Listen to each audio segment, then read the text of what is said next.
오늘은 사사 입산 엘론 압돈, 사사 입산 엘론 압돈 이런 제목으로 하나님 말씀 나누도록 하겠습니다.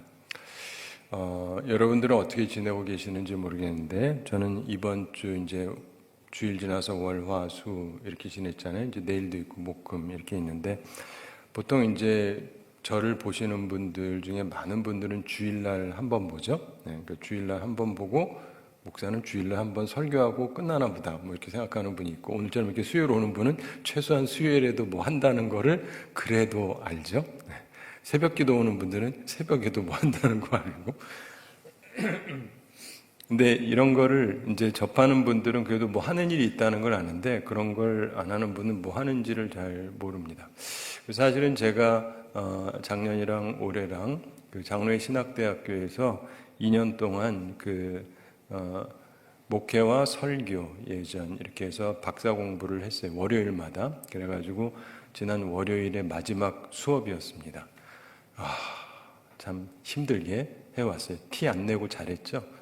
티 안 내고 그냥 항상 했는데 솔직히 쉽지는 않습니다. 목회하면서 그것도 공부도 하려면.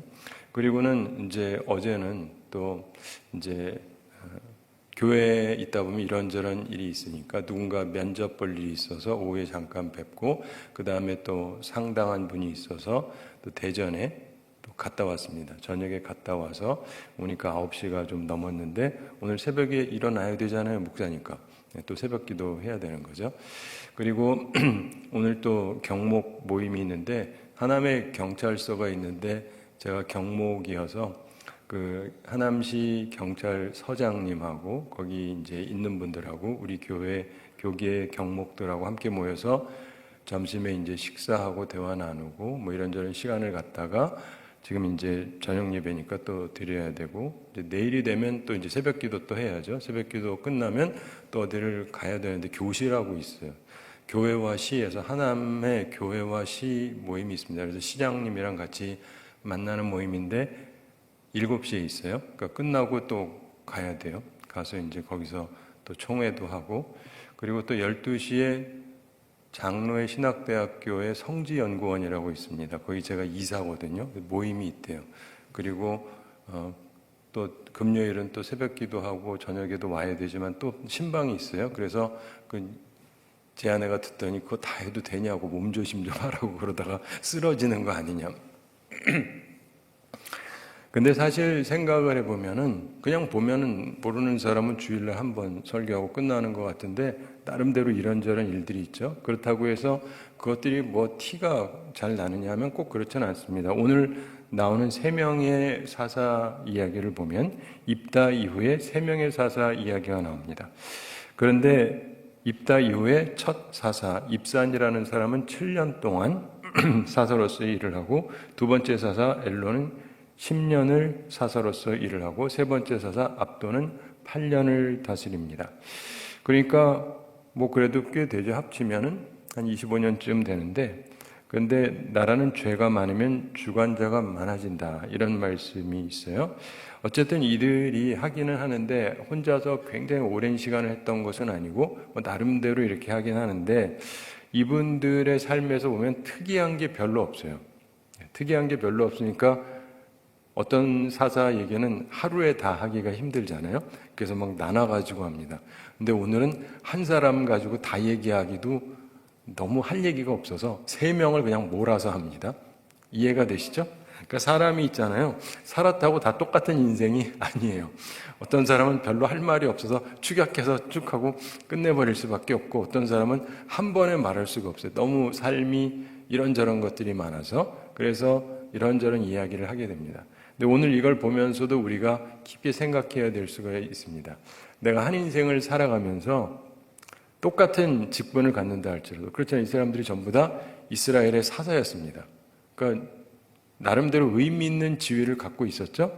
근데 그 기간 동안에 그리 남을 만한 얘기가 없어요. 여러분 이 세 사람 잘 아십니까? 대부분의 사람들은 이름도 잘 기억을 못해요. 그리고 그들이 뭐 했냐 그러면 더더욱 기억을 못하고 그렇기 때문에 우리들은 때로 이런 생각합니다. 나한테 그 자리가 주어진다면 내가 대통령이 된다면 뭐 이런 식으로 이 자리를 얻으면 그러지만 어떤 사람은 그냥 자리만 차지하다가 내려가는 거예요. 그리고 어떤 사람은 그 자리에 있는 동안 뭔가를 하는 거죠. 그래서 나는 어떤가도 생각을 꼭 해보시기 바랍니다. 우선 입산을 살펴보겠습니다. 8절과 10절에 나오죠. 8절 함께 읽어보겠습니다.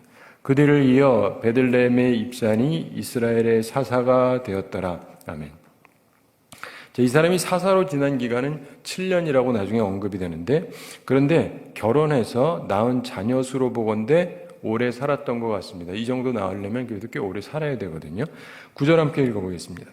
그가 아들 30명과 딸 30명을 두었더니 그가 딸들을 밖으로 시집 보냈고 아들들을 위하여는 밖에서 여자 30명을 데려왔더라. 그가 이스라엘의 사사가 된 지 7년이라. 아멘. 자, 보면은 그에게 특징이 있었는데 자녀가 많았다는 것입니다. 자녀가 많았다. 하나, 둘, 셋, 넷, 다섯, 여섯, 일곱, 여덟, 아홉, 열 정도가 아니고 아들만 30명 그리고 딸만 30명 합쳐서 60명을 낳았다. 자, 60명 낳으신 분 옆에서 보신 적 있으세요?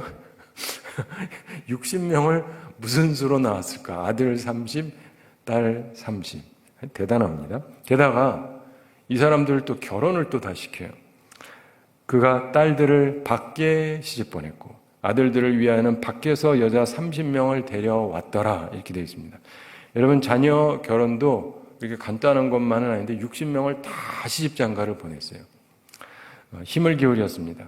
딸들을 타국으로 시집 보냈다 이렇게 볼 수 있겠고, 그들을 위해서 남편들을 마련해 주었다고 볼 수 있고, 이익을 강화하기 위해서 아들들을 위해서는 반대로 타국에서 여자 30명을 데려왔다 이렇게 볼 수가 있습니다. 흔히 유대의 아버지가 아들을 위해서 해야 될 일 세 가지가 있다고 얘기를 합니다. 첫째는 율법을 스스로 읽을 수 있도록, 우리식으로 얘기하면 교육을 해야 되는데 교육의 목적이 내가 스스로 성경을 읽을 수 있어야 된다. 이게 첫째 해야 될 일이고, 두 번째는 일거리를 마련해 주는 거예요. 그 직업을 갖게 해주는 겁니다. 그래야 먹고 살 수 있으니까 그걸 가르쳐주고, 세 번째가 아내를 구해주는 것, 그 배우자까지 정해주고, 이 세 가지를 다 하면 아버지로서의 역할을 잘했다 이렇게 봅니다.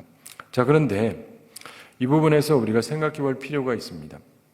우리도 결혼해서 아들, 딸 잘 낳고 애들이 잘 성장하고 결혼 잘하고 그럼 좋은 거잖아요. 이게 결코 나쁜 건 아닌데 사사로서 이루고 끝났다. 그러니까 좀 그래요. 10절 함께 읽어보겠습니다. 입산이 죽음에 베들레헴에 장사되었더라. 그러다가 죽었어요. 그리고 베들레헴에 장사됐습니다. 여기서 우리가 바로 앞에 봤던 입산 같은 경우는 대단한 일을 했었죠. 그리고 그에게는 무남동녀, 그냥 딸 하나만 있었습니다. 그런데 그 딸 하나 결혼시켜 보지도 못하고 그 딸이 죽었죠. 그리고 자신도 그렇게 삶을 마감했는데, 바로 그 다음 사사로 일컬어지는 입산이라는 사람은 아들도 30, 딸도 30, 그래가지고 총 60명이나 있었고 이 60명을 전부 결혼을 시켰습니다. 어떤 면에서 사람의 번성, 멸망, 하나님께서 하시는 일이긴 한데, 자, 보시면은 사람들은요,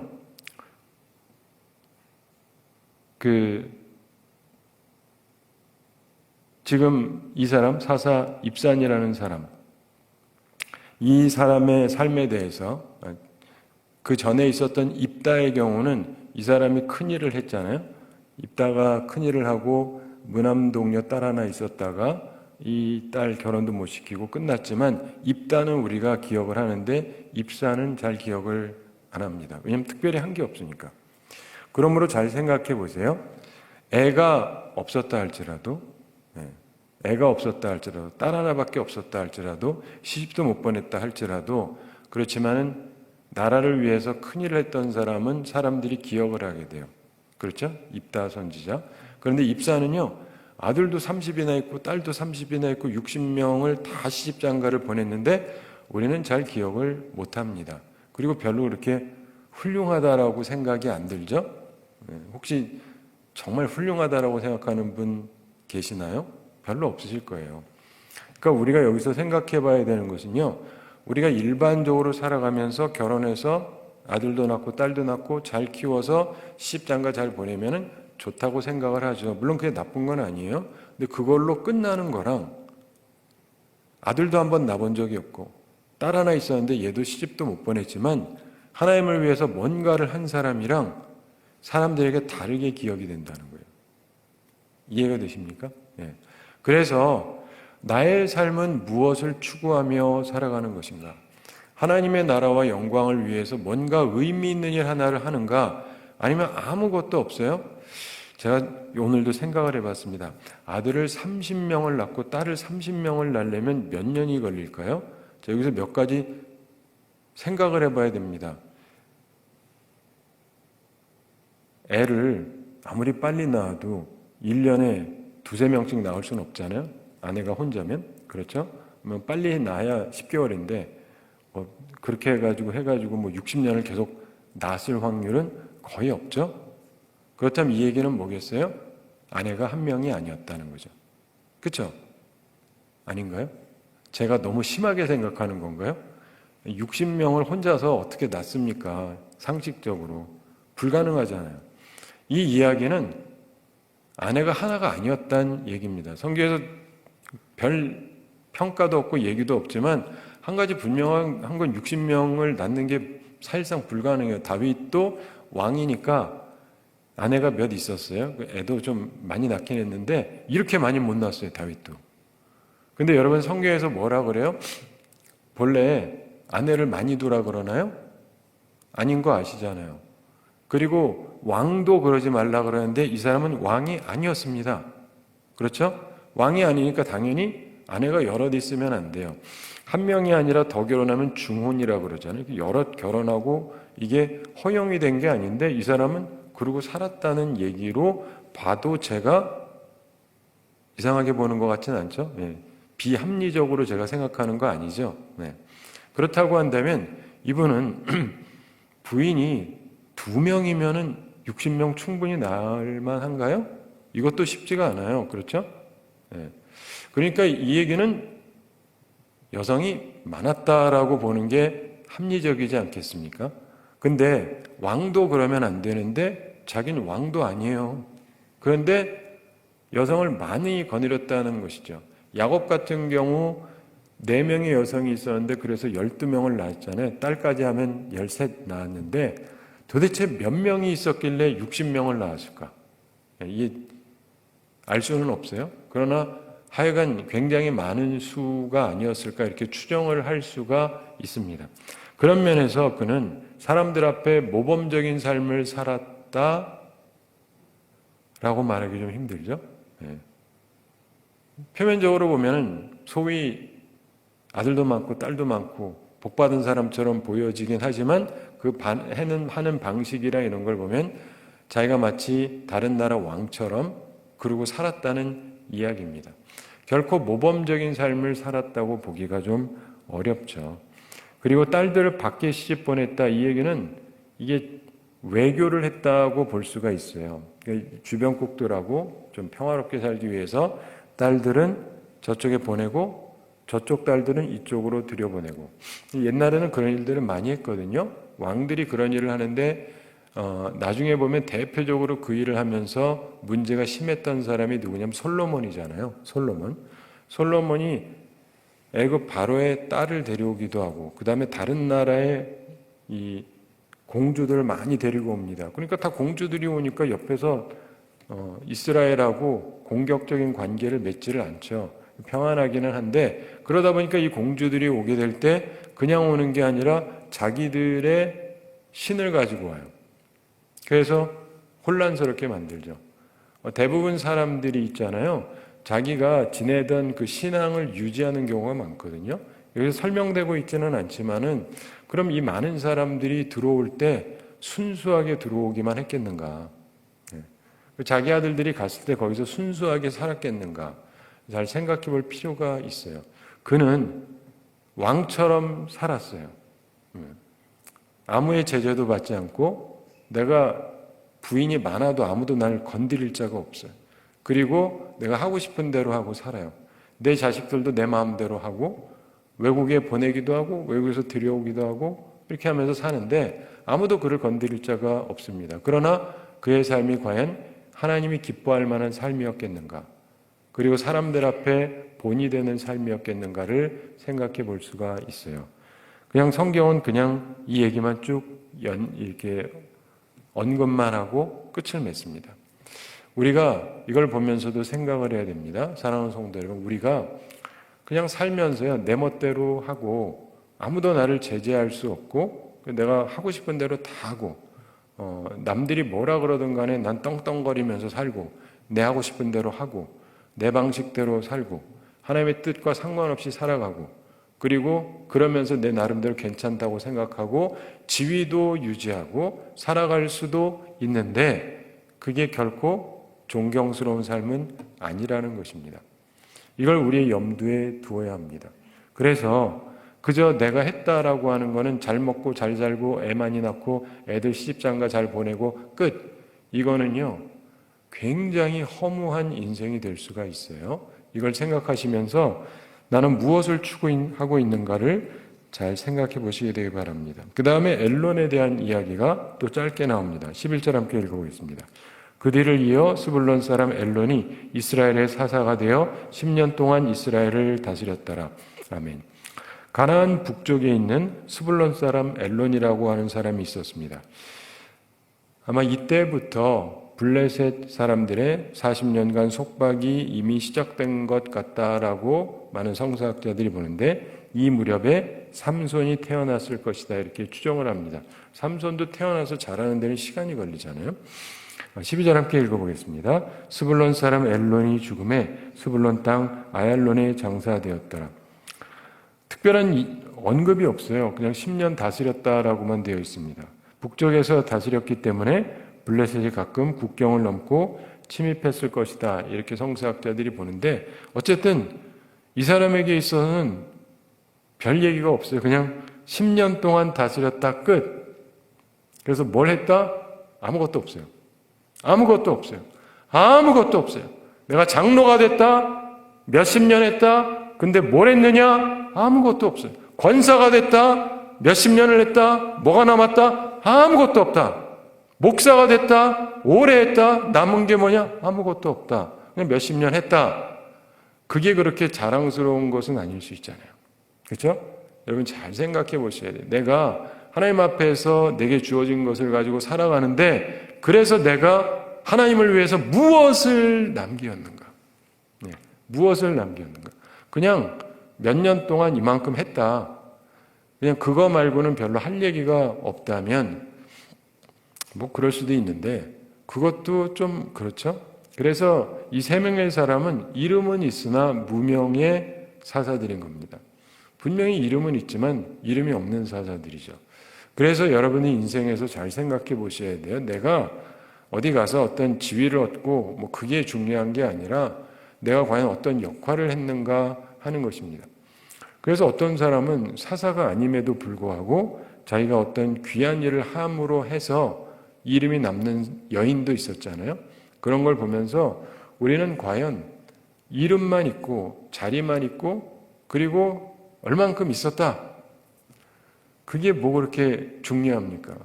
자기는 중요한지 몰라도 하나님이 보시기에 하나님의 역사 속에서 의미가 있는가? 여러분 사도 바울 같은 경우는요. 이 주님의 복음을 전하면서 다니다 보니까 별로 오래 있지를 못했어요. 길어야 3년 반. 그러니까 그는 무가치한 인생을 산 건가요? 아니잖아요. 그래서 짧더라도 그곳에서 무엇을 했는가? 이게 굉장히 중요한 부분입니다. 여러분 인생을 살면서요. 사실 요즘 그런 생각 하지 않습니까? 옛날보다 우리가 좀 더 오래 많이 사는데 그래서 얼마만큼 살았다가 중요한 게 아니고 그 삶의 질이 어땠느냐 하는 건 굉장히 중요하죠. 근데 하나님 앞에서 직분을 갖는 것도 그렇습니다. 직분을 가졌다, 오랫동안 가졌다, 그게 중요한 게 아니라 그래서 그것으로 무엇을 했느냐, 이게 훨씬 더 중요한 것입니다. 아멘을 아무도 안 하시지만 올해가 더 중요한 게 아니라 무엇을 했느냐가 더 중요한 것이에요. 그 다음에 세 번째 앞돈 얘기가 나옵니다. 13절 함께 읽어보겠습니다. 그들을 이어 비라돈 사람 힐렐의 아들 압돈이 이스라엘의 사사가 되었더라. 아멘. 드디어 에브라임 지파에서 사사가 나왔다, 이렇게 성서학자들이 생각하는데, 여호수아 시대 이후로 주목을 끌지 못했던 에브라임이 분명히 그 요셉의 아들 중에 하나였고, 그리고 므낫세 에브라임이 있는데 에브라임이 차자긴 하지만 그 할아버지가 에브라임을 앞세웠고, 그러면서 실제적으로 가나안 땅에 들어오게 될 때도 모세의 후계자 여호수아가 에브라임 족속이었어요. 그래서 굉장히 탁월한 모습을 나름대로 갖고 있었는데, 그 후에 들어와서 몇백 년 지나는 사이에 그 가운데서 탁월한 사람이 하나도 안 나오고, 우리가 지난번에 봤던 것처럼 입다가 사사가 됐을 때 기드온 때도 그랬고 시비를 걸고, 그리고 입다 때 또 시비 걸다가 4만 3천 명이 죽임을 당하죠. 굉장히 별 볼 일 없는 사람들로 전락해버리는 모습을 갖고 있었습니다. 그런데 드디어 여기서 사사가 나왔다. 14절 함께 읽어보겠습니다. 그에게 아들 40명과 손자 30명이 있어 어린 낙이 70마리를 탔더라. 압돈이 이스라엘의 사사가 된 지 8년이라. 아멘. 저기서 보면은 그에게 아들이 몇 명이라고요? 40명. 야, 40명을 어떻게 낳았을까? 이 경우도 또 생각을 해봐야 되죠. 한 여인이었을까요? 불가능은 아니겠지만, 하나님은 모든 게 가능하시겠지만 상식적으로 이게 거의 불가능한 얘기잖아요. 그 얘기는 이 사람도 중혼일 확률이 높습니다. 아내가 여럿이었을 확률이 높고, 그리고 그렇게 애를 낳았는데 손자도 30명이라고 그러잖아요. 그러면서 어린 낙이 70마리를 탔더라.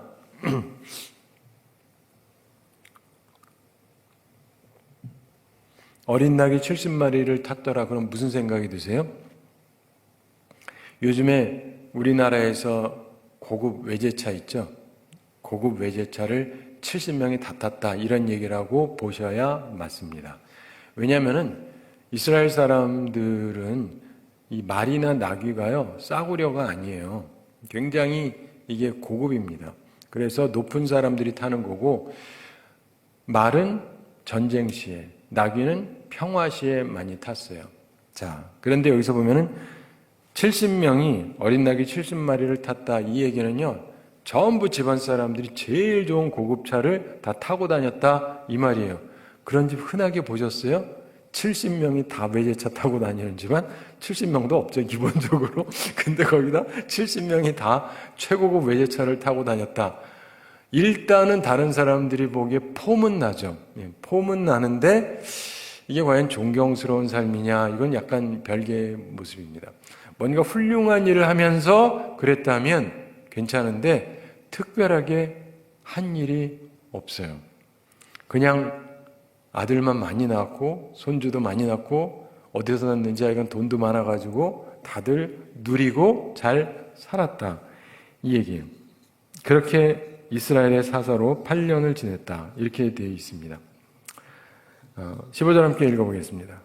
비라돈 사람 힐렐의 아들 압돈이 죽음에 이스라엘 땅 아말렉 사람의 산지 비라돈에 장사되었더라.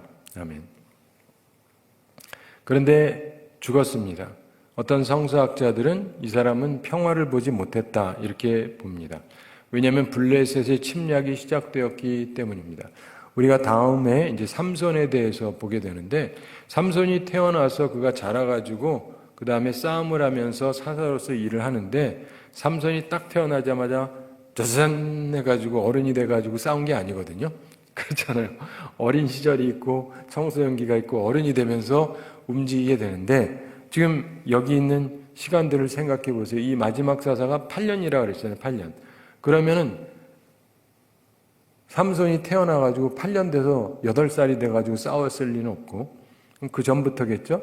그러기 때문에 아까 얘기한 것처럼 그 전에도 사사가, 압돈도 사사로서의 역할을 하고 있지만은 이미 이때부터 이런저런 일들이 시작이 되었을 것이다. 그러니까 엘론 때, 그리고 압돈 때 8년이 있었으니까 이게 합쳐야지 뭐 한 18년밖에 안 되니까요. 근데 그런 거를 보면서 이들은 이 블레셋의 침공과 블레셋이 하는 어려움이 있었는데 아무것도 한 게 없는 거예요. 아무것도 한 게 없어요. 이미 침공이 시작이 됐어요. 저 밑쪽에서는 어려움을 당하고 있어요.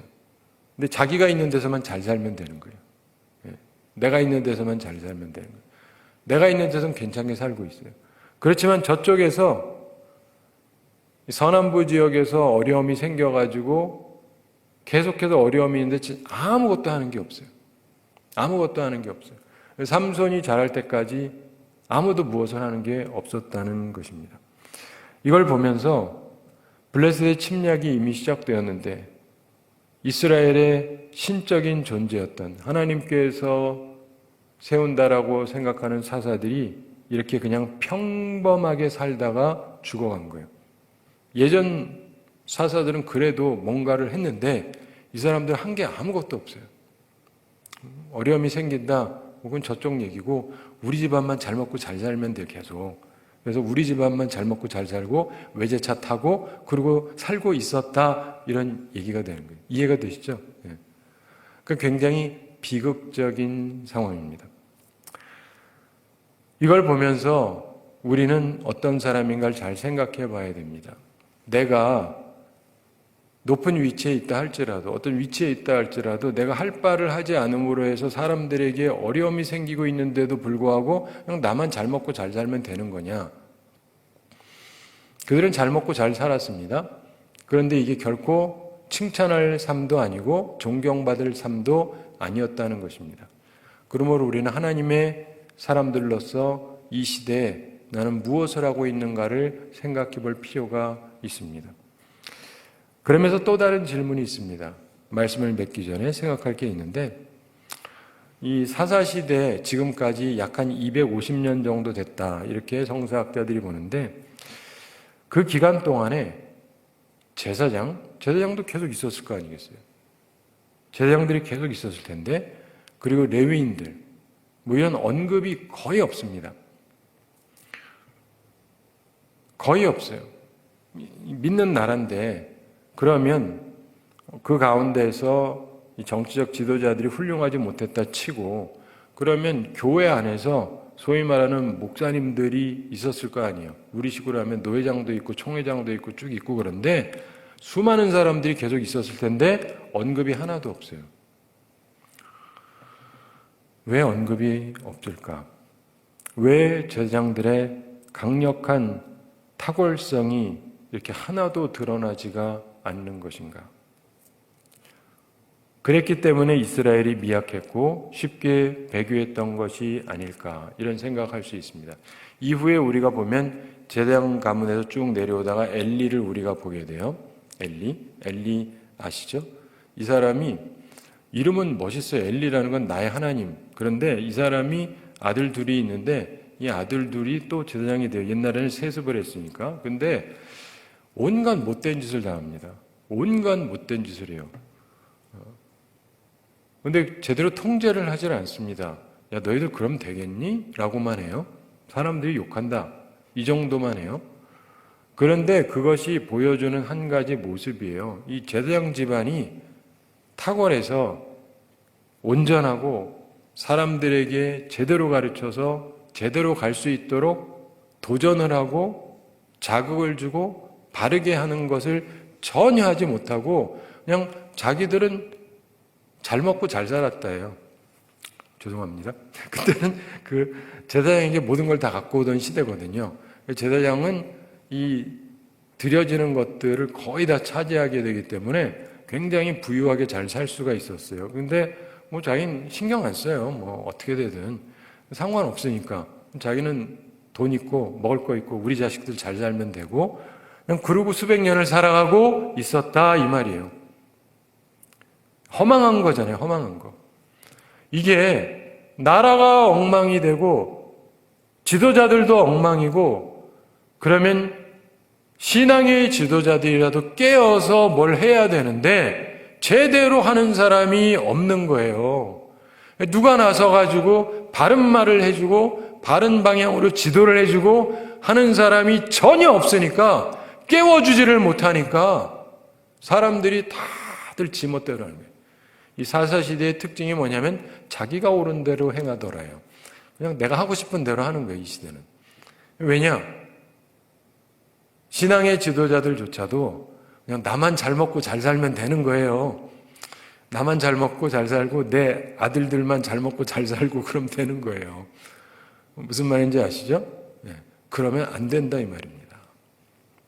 나중에 우리가 보면은 왕정시대가 오잖아요. 다윗부터 생각해서 쭉. 그래도 그때에도요, 제사장들이 있습니다. 근데 하나님께서 다른 사람들을 세우기 시작해요. 처음으로 일어났던 사람 중에 하나가 사무엘인 거 아시죠? 사무엘, 훌륭한 사람. 그래서 그는 제사장의 아들은 아니었어요. 근데 사무엘을 하나님께서 세우십니다. 그래서 사무엘이 하는 일이 뭐죠? 할 말을 하는 거예요. 잘못됐다고 얘기하고 회개하라고 얘기하고 그러면서 미스바에서 나중에 이스라엘이 회개하기도 하고 그러면 살 길이 열려요. 이거 하던 사람들을 뭐라 그러는지 아세요? 선지자라는 거예요. 선지자. 제사장들이 일을 제대로 못하니까 하나님이 선지자들을 세우는데 제사장들은 대대로 우리식으로 하면 목사님 집안인데 여기서 괜찮은 사람이 너무 없으니까 하나님께서 아무것도 아닌 사람 중에서 뽑아다가 쓰시는 거예요. 선지자들이 대부분 그래요. 뭐 집안이 훌륭해서가 아니라 그냥 하나님께서 목동 가운데 부르기도 하고 농사하는 사람 중에 부르기도 하고 하나님이 여기저기서 성령의 감동을 일으켜서 세우신다고요. 왜냐하면 할 말을 하는 사람이 없으니까. 그렇게 잘 먹여주고 잘 입혀주고 하나님을 위해서 바른 말을 하라 그래도 바른 말 할 생각이 없고 나만 잘 먹고 잘 살면 되는 거고 우리 서로 잘 먹고 잘 살면 되는 거예요. 그러니까 하나님께서 안 되겠으니까 다른 사람들을 세운 게 선지자들이에요. 선지자도 아시죠? 네. 그리고 선지자들은 대부분의 경우 대를 잇지를 않습니다. 그리고 하여간 그때 하나님이 세우시는데 제사장을 없애버린 건 아니에요. 그러나 선지자를 때때로 일으키시는 거죠.